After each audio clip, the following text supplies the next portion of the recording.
öz şirin canınızdan, qanınızdan bizler üçün keçərək, canınızla, qanınızla bütün insanları Allaha doğru yönəltdiniz. Buna görə uca məqam sahiblərsiniz. Allaha doğru bizləri istiqamətləndirdiniz.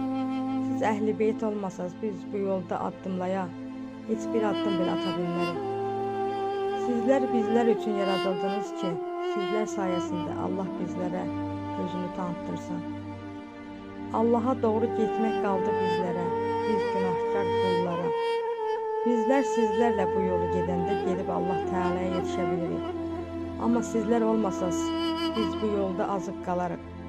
Siz bu yolun nurusunuz, siz bu yolun çırağısınız. Qaranlıqları bizlərə aydınlatan bir sabahımızsınız.